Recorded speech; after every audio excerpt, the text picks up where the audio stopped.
Thank you, uh, Pak Bro, Mas Erwin.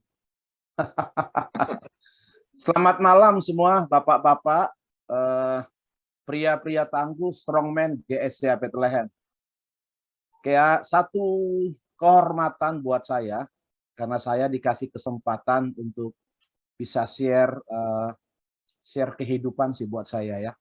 Jadi saya suka menggelitik perkataan Pak Erwin tadi, jatuh bangun dan bergeser. Jadi jatuh bangun itu saya ingat lagu dangdut, kemudian bergeser itu saya ingat kereta api. Gitu ya. Jadi saya diberkati waktu beberapa hari kemarin Pastor Marianto share firman Tuhan di doa pagi Peistak. Dia bilang coba cek diri kita apakah kita bergeser dari tujuannya Tuhan. Coba masing-masing kita cek diri kita, termasuk saya di situ, apakah hidup saya sedang bergeser atau tetap dalam jalurnya Tuhan. Jadi dia bilang waktu itu bahwa rel kereta api setahun sekali harus dicek apakah relnya bergeser apa enggak, karena kalau bergeser nggak dicek itu akan menimbulkan kecelakaan. Sama dengan kehidupan kita sebenarnya. Kalau hidup kita sudah bergeser dari Tuhan, itu akan cenderung terjadi kecelakaan. Ya, kenapa pria-pria menyeleweng? Kenapa wanita menyeleweng? Karena udah bergeser dari tujuan Tuhan. Ya, malam hari ini satu tantangan sih buat saya, karena saya dikasih satu tema sama strongman Pak Hong ini yang sering hubungin saya. Harusnya tanggal 19 kemarin saya kita sama-sama, cuman waktu ada acara berintegritas se-Jawa Barat. Jadi saya sebenarnya deg-degan juga sih ya. Jadi kalau saya bicara malam hari ini bukan berarti saya sudah lebih baik dari rekan-rekan semua, dari bapak-bapak strongman di GSC Bethlehem. Saya juga masih belajar. Ya saya masih junior lah, saya masih 25 tahun soalnya. Saya masih junior dibandingkan Pak Alex, saya masih umur 25 tahun. Jadi masih merintis lah gitu ya. Oke, baik ya. Izinkan saya untuk share screen. Doakan juga supaya internet sinyal ini dalam tempatnya, karena memang seminggu lalu ini di rumah juga down, di sekitar rumah kami down selama 4-5 hari. Sempat pusing juga sih. Jadi doakan supaya semua oke. Tapi saya sudah kasih bahan saya untuk dua orang yang hebat di GSC Bethlehem, itu Pak Hong dan Pak Vincent. Jadi kalaupun ada apa-apa, tapi nggak ada apa-apalah dalam nama Tuhan Yesus. Oke ya, mari izinkan saya share screen.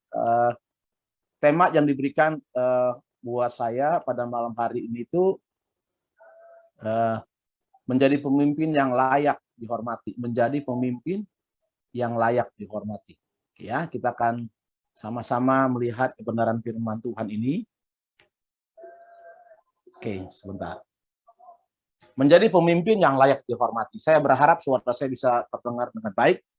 1 Samuel 2 ayat 30C. Sebab siapa yang menghormati aku, akunya gede berarti Tuhan. Saya ulangi. Sebab siapa yang menghormati aku akan kuhormati.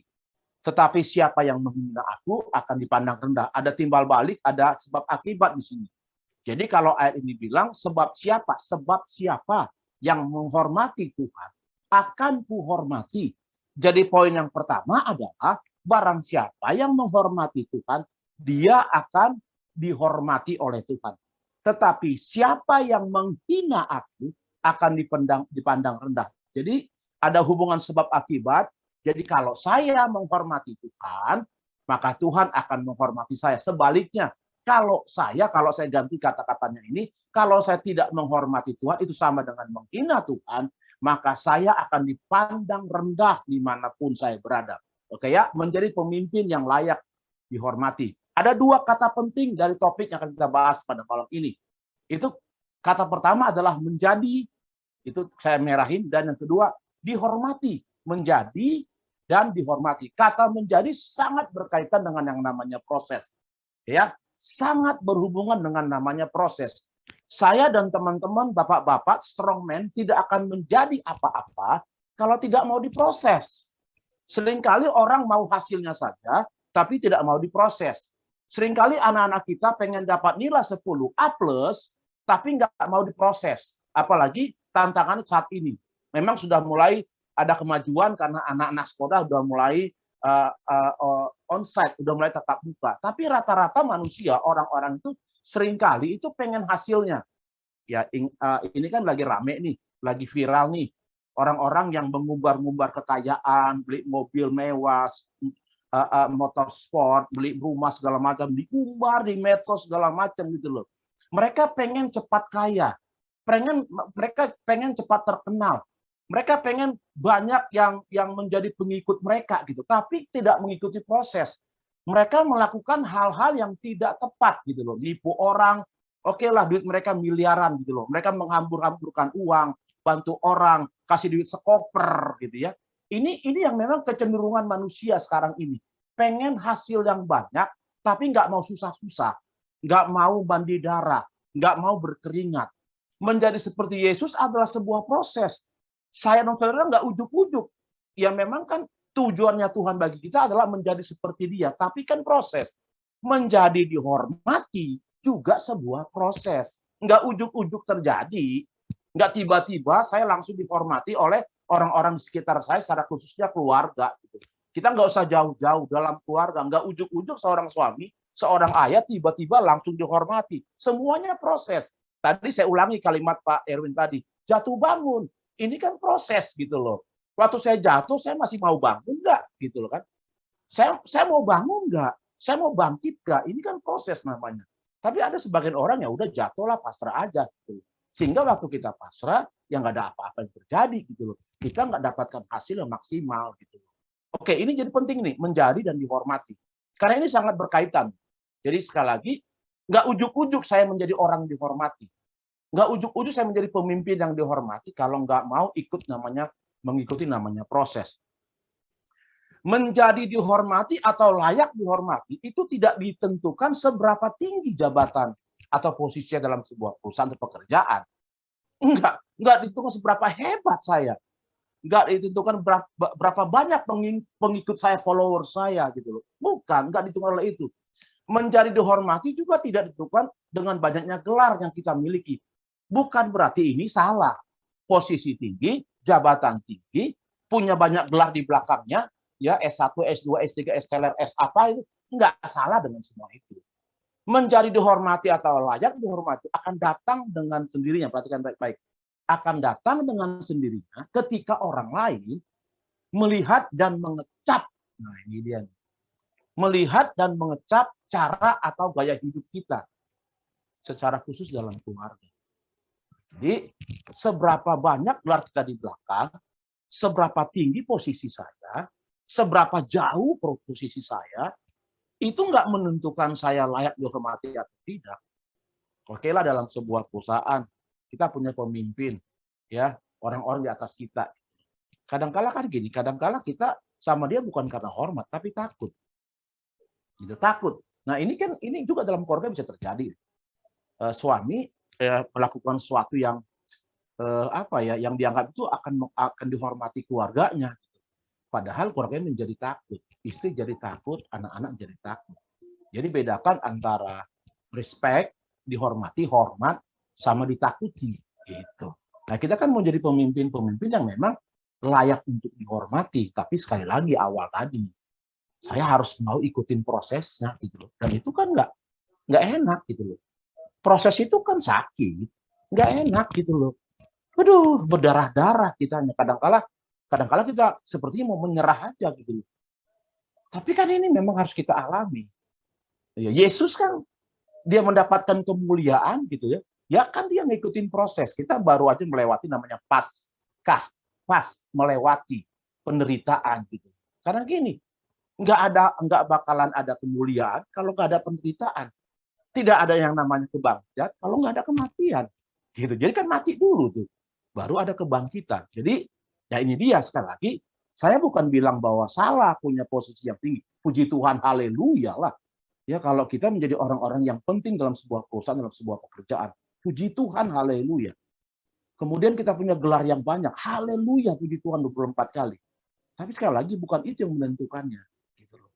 Kan menjadi luar biasa kalau gini, punya posisi tinggi, punya gelar yang banyak, terus cara hidupnya tepat, benar. Waduh, ini dia nih. Orang lain akan sangat-sangat menghormati kita. Gitu loh. Waktu mereka melihat cara hidup dan mereka mengecap gaya hidup saya, ini dia nih. Udah punya gelar banyak, posisi tinggi, santun lagi kehidupannya. Ini layak untuk dihormati. Next. Nah, oke, kita akan pelan-pelan ya. Kalau teman-teman, bapak-bapak strongman baca Bilangan 20 ayat 1 sampai 13, ini perikop atau judul dari ayat-ayat ini adalah itu dosa Musa dan Harun. Nanti baca aja sebelum bobo, sebelum tidur, sebelum peluk istri. Itu bicara tentang dosa Musa dan Harun. Sedangkan konteksnya adalah saat itu bangsa Israel butuh air gitu loh. Mereka sedang berteriak, mereka butuh air, mereka haus gitu. Jadi kedua tokoh ini itu bukan orang sembarangan, pemimpin, leader, Musa dan Harun, terutama Musa. Tuhan langsung pilih dia gitu. Bukan orang sembarangan. Maaf, bukan orang ecek-ecek ini. Ya, bukan orang KW-KW-an, bukan. Ini tokoh, pemimpin, leader. Mereka adalah pemimpin yang Tuhan percayakan, memimpin dan membawa bangsa Israel keluar dari tanah perbudakan, dari tanah Mesir. Saudara kebayang nggak itu? Tapi bagaimana ujung dan akhir dari kepemimpinan mereka gitu loh. 38 tahun loh. 38, 2 tahun lagi itu bagiannya siapa? Tuh lupa saya namanya. Oke lah, anak rohaninya si Musa gitu ya. Dia cuma dikit lagi gitu loh. Tapi apa yang terjadi? Kalau dibaca lengkap ayat 12, ini Musa dan Harun ini nggak mengecap, nggak masuk ke tanah perjanjian gitu loh. Simple aja sih apa yang terjadi gitu loh. Ya dari awal mereka sudah berdarah-darah. Ingat loh, bukan awal yang menentukan, tapi akhir. Itu sangat menentukan. Bukan berapa panjang hidup saya, bukan berapa panjang saya berjalan dalam dunia ini. Bukan. Enggak itu menentukan. Tapi berapa besar dampak yang saya berikan kepada orang lain. Berapa besar pengaruh saya kepada keluarga, kepada orang-orang, kepada gereja. Ini yang sangat menentukan. Jadi Musa dan Harun gitu. Mereka ini sekali lagi bukan orang-orang, ya maaf ya, bukan orang rendahan ini, leader semua gitu loh. Ini dua-duanya orang yang hebat. Tapi kita akan bahas bersama-sama apakah memang mereka layak dihormati, apakah saya layak dihormati. Saya lanjut ya. Nah ini dia nih. Belajar menjadi pemimpin yang layak dihormati. Belajar, pembelajaran. Menjadi pemimpin yang layak dihormati sebuah pembelajaran. Ingat bedakan antara pemimpin dan bos. Ya bisa lihat di gambar ini gitu loh. Mana pemimpin, mana bos. Kalau bos itu cenderungnya perintah, marah, nggak dikerjain, marah. Kalau leader enggak, kasih contoh, dia membawa, ngedorong, menarik orang-orang gitu loh. Membantu orang-orang. Itu namanya leader.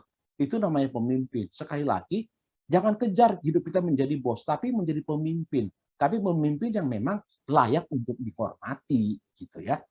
Next. Ini yang pertama harus kita perhatikan baik-baik.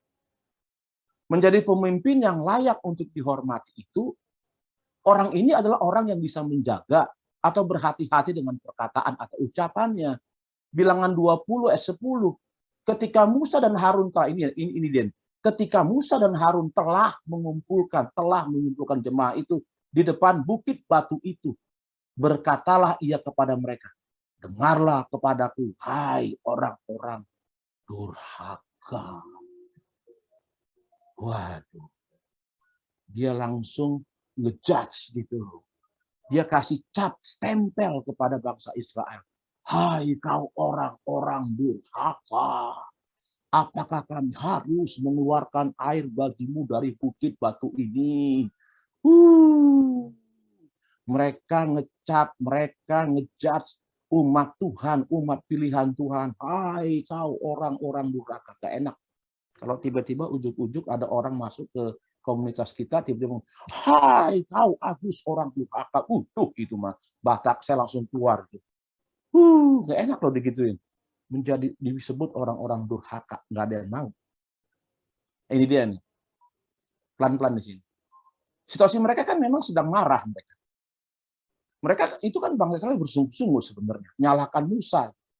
Musa, ini gimana sih kamu? Kami haus nih, nggak ada air nih. Nah, kami mati aja dah, gitu. Pulangkan saja kami ke tanah Mesir. Wow, itu marah mereka. Ya, perhatikan baik. Daripada engkau salah berucap atau berkata-kata, bagus diam aja. Ya kan?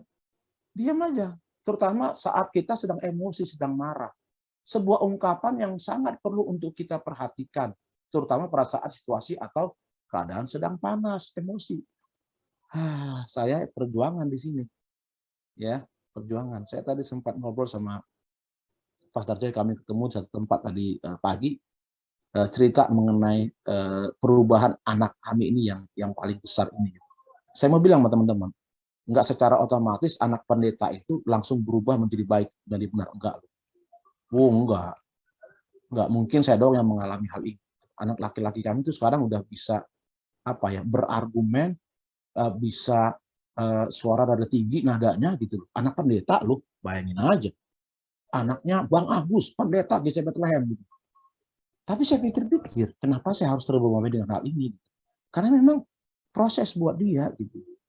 Saya belajar loh untuk nahan diri, nahan emosi. Waktu saya emosi, jangan sampai keluar kata-kata yang nggak benar gitu. Ini kan sering kali kita alami sebagai pria-pria. Udah nggak tahan kitanya, hati-hati, ya kan? Yang kata hamba-hamba Tuhan, berhenti dulu aja gitu loh. Diam dulu, gitu. Berdiam diri dulu juga. Jangan sampai karena kita emosi, pada akhirnya mengeluarkan kata-kata yang tidak tepat. Yang tadi yang dilakukan oleh Musa dan Harun. Dibilang, durhaka kalian.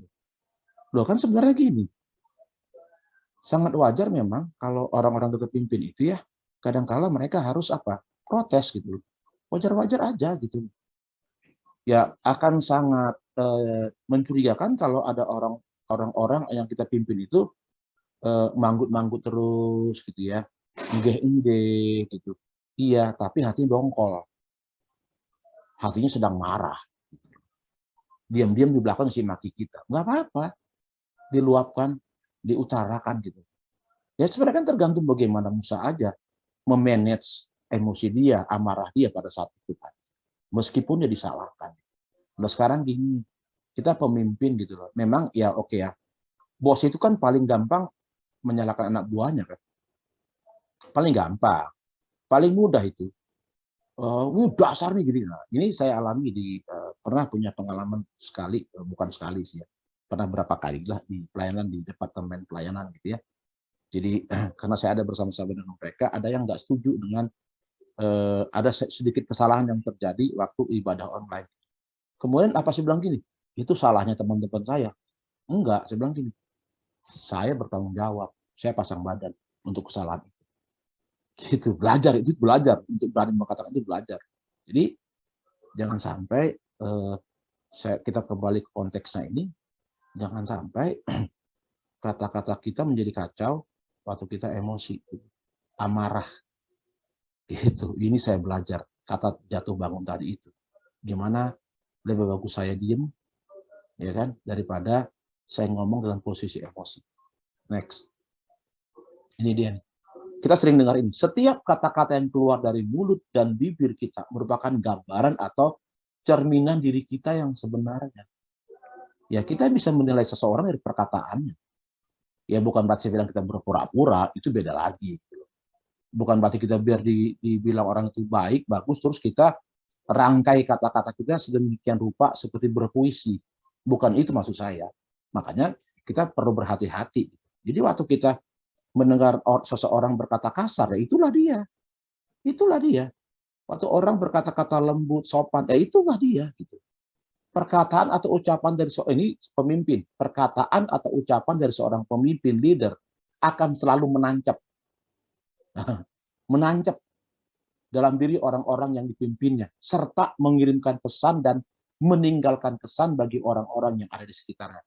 Saya ulangi, perkataan atau ucapan dari seorang pemimpin, seorang leader, akan selalu menancap dalam diri orang-orang yang dipimpinnya, baik itu yang negatif maupun positif, serta mengirimkan pesan dan meninggalkan kesan baik positif maupun negatif bagi orang-orang yang ada di sekitarnya.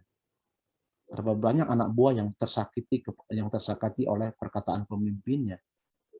Ada berapa banyak juga anak-anak yang terluka karena apa? Perkataan orang tuanya gitu. Tersakiti karena apa? Menancap perkataan gitu. Nancap. Nah, ini saya alami dalam keluarga kami dulu ya, waktu papa masih hidup, masih ada gitu ya. Itu perkataan papa itu, itu mah tajam seperti silet. Itu sampai saya bertobat, baru benar-benar saya bisa mengampuni. Karena apa? Nancap dalam hati saya. Makanya saya belajar berhati-hati, apalagi kita sebagai pria gitu ya. Berhati-hati dengan perkataan, jangan sampai perkataan kita melukai orang-orang yang kita pimpin. Oke, next. Ah, ini dia nih. Jangan arogan. Saya sebenarnya bingung ini kata arogan tepat nggak ya gitu. Jangan arogan gitu. Kalau mau jadi pemimpin yang layak dihormati, jangan arogan kitanya. Karena pria, karena suami, karena leader, wah kita menjadi arogan. Gitu. Nah ini dilakukan oleh Musa. Gitu. Kita lihat sama-sama ya. Musa dan Harun arogan. Ingat yang tadi ayat 10 tadi kan. Mereka merasa bahwa mereka lah yang akan mengeluarkan air di batu itu. Ya kan mereka jadi arogan banget itu. Wah, mereka marah.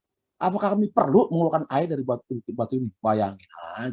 Padahal Tuhanlah yang akan mengeluarkan air dari bukit batu itu. Perhatikan kata kami. Mereka berdua ini ngerasa bahwa, wah hebat gitu loh. Arogansi gitu loh. Hah, mau kami keluarkan air dari bukit batu ini? Nah, pertanyaan saya, siapa yang akan mengeluarkan air? Bukan mereka, tapi Tuhan. Mereka hanya alat saja, termasuk kita loh. Kita ini mau posisi leader, pemimpin, kita tetap alat. Dalam konteksnya sebagai orang percaya, kalau kita bicara dengan Yesus, orang kita pemimpin, kita tetap hamba yang melakukan apa yang dikatakan oleh Tuhannya. Nah, kalau mereka enggak, coba kita lihat. Apa sih itu arogan? Menurut KBBI, Kamus Besar Bahasa Indonesia, kata arogan itu sama dengan sombong, angkuh, congkak, merasa superior, merasa sudah paling hebat. Mereka merasa bahwa kami ini leader kalian loh, pemimpin kalian loh. Oh, kami lebih hebat dari kalian, orang-orang belakang. Gitu kira-kira. Jadi arogan dianya. Gitu. Nah, lawan dari arogan apa? Rendah hati. Jadi kalau saya mau jadi terhormat, ya kita harus punya kerendahan hati lah. Yang meskipun ada tekanan, ada goncangan, ya ada sesuatu yang menindih kita, gitu. Ya tadi sih itu kan proses. Gitu. Jadi jangan jadi sombong. Karena kita bisa, ya kita ngerasa kita di atas, kita jadi angkuh, congkak gitu. Merasa superior loh. Tuhan nggak suka dengan orang-orang seperti ini kan. Tuhan mana suka. Tuhan nggak suka sama orang-orang arogan, orang yang sombong, yang congkak. Tuhan nggak suka banget. Ya. Jadi jaga diri kita gitu. Kalaupun kita bisa Tuhan pakai, jangan jadi sombong. Gitu. Jangan jadi angkuh, ngerasa karena saya gitu loh. Ya dalam apa nih? Dalam komunitas strongman nggak ada seorang pun bilang ini karena saya nggak bisa. Ada bagian acara, puji Tuhan. Ada bagian apa? Ada humasnya, ada bagian besuk, puji Tuhan. Ada bagian doa, iya puji Tuhan. Tapi kan bukan karena satu orang. Ingat, kita kan banyak anggota, tapi satu tubuh kan. Kalau saya perkecil, saya persempit, tubuhnya siapa? Strongman tubuh kita gitu. Anggotanya banyak gitu loh. Nah ini kan jangan seorang pun yang membanggakan dirinya gitu, ngerasa ini semua karena saya. Dalam keluarga ada istri, ada anak-anak kan, keluarga itu terbangun dengan harmonis dengan baik, bukan karena suami aja. Oke lah penentunya suami, tapi kan ada istri sebagai leher, ada anak-anak anggota gitu. Ini kan harus kerjasama. Jangan seorang pun yang menganggap bahwa saya semua. Dan Musa terutama gitu loh. Jadi begitu arogan, saya nggak tahu, saya nggak lagi bayangin aja dia marah gitu, ngomong ini, hey ini bahasa saya, kalian nggak tahu ya, ini saya pemimpin kalian loh, ini saya orang hebat, saya bisa loh mengeluarkan air dari batu ini, mau lihat, nah gitu kira-kira, saking apa, saking masa di paling hebat, padahal sekali lagi, dia hanya alat Tuhan, leader yang Tuhan pilih, oke ya, ini perlu kita perhatikan. Yang terakhir nih, yang ketiga, ini deh, dengarkan dan taati suara Tuhan. Untuk menjadi seorang pemimpin yang layak untuk dihormati, belajar mendengarkan. Di perusahaan, di pekerjaan, belajar mendengarkan apa yang disampaikan oleh bawahan kita. Belajar untuk mendengarkan. Gitu. Jokowi seorang pemimpin yang buat saya itu, dia mau dengarkan orang-orang di bawah. Dia mendengarkan rakyat. Terakhir waktu dari pasar Bogor kan, ya nggak tahu itu kebenaran seperti apa. Ada dua pedagang yang curhat ke dia. Saya bukan bicara itu benar apa enggak, tapi dia mau dengar gitu, mau dengar. Nah sama dengan kita gitu, dengar kata Tuhan dan taati suara Tuhan. Ayat 11 dari bilangan 20. Sesudah itu Musa mengangkat tangannya lalu memukul batu itu dengan tongkatnya 2 kali.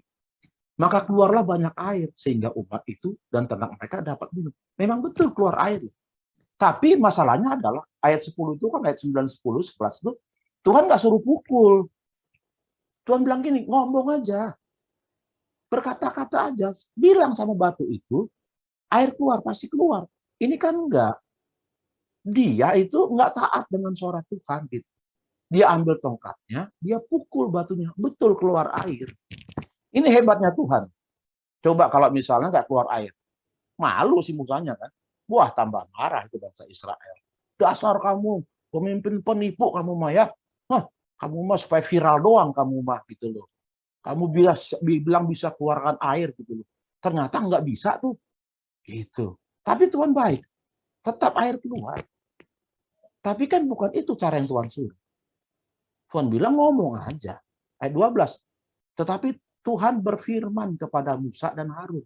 Karena kamu tidak percaya kepadaku dan tidak menghormati kekudusanku di depan mata orang Israel. Itulah sebabnya. Tragis. Itulah sebabnya kamu tidak akan membawa jemaah ini masuk ke negeri yang akan kuberikan kepada mereka. Kecil kan? Rekan-rekan, strongman, kecil loh kesalahan. Tapi fatal. Cuma disuruh ngomong, tapi dia pukul dengan tongkat. Kadang-kala kita sok tahu sih. Gitu ya. Kalau Tuhan kan maha tahu. Kita mah sok tahu gitu loh. Kadang-kala kita pengen melebihi Tuhan gitu. Tuhan bilang A, kita melakukan C gitu loh. Tuhan bilang kan A, bukan C gitu. Kita ngotot dengan C. Tuhan bilang jangan. Enggak bisa kok Tuhan. Kemarin kok bisa, sekarang pasti bisa lah. Nah kadang-kadang kita melebihi Tuhan. Nah Musa itu merasa udah hebat soalnya. Sekali lagi Tuhan memang tolong dia. Air tetap keluar. Gitu loh. Tapi salah. Cara salah. Gitu. Enggak disuruh pukul. Tapi cuma suruh ngomong, berkata aja. Nah dia nih, perkataan Tuhan dikalahkan oleh kekesalan atau emosi Musa. Dia kesal kan sama bangsa Israel. Oh ini benar-benar nih nggak tahu diuntung ini. Capek-capek aku memimpinnya. Keluar dari perbudakan, masuk padang gurun, capek, panas, aku makin hidung. Wah segala macam tuh. Ini lagi udah keadaan begini gitu ya. Minta-minta air lagi, dia marah. Gitu. Dia kesal gitu loh. Sehingga apa? Perkataan Tuhan dikalahkan oleh emosi. Ini seberapa sering kan kita alami itu kan? Ya kan? Pas saja sering sharing, sering sampaikan kalau di jalan gitu. Itu juga saya alami. Saya alami. Suara-suara yang di luar itu apakah mengalahkan suara Tuhan dalam hati kita? Gitu loh.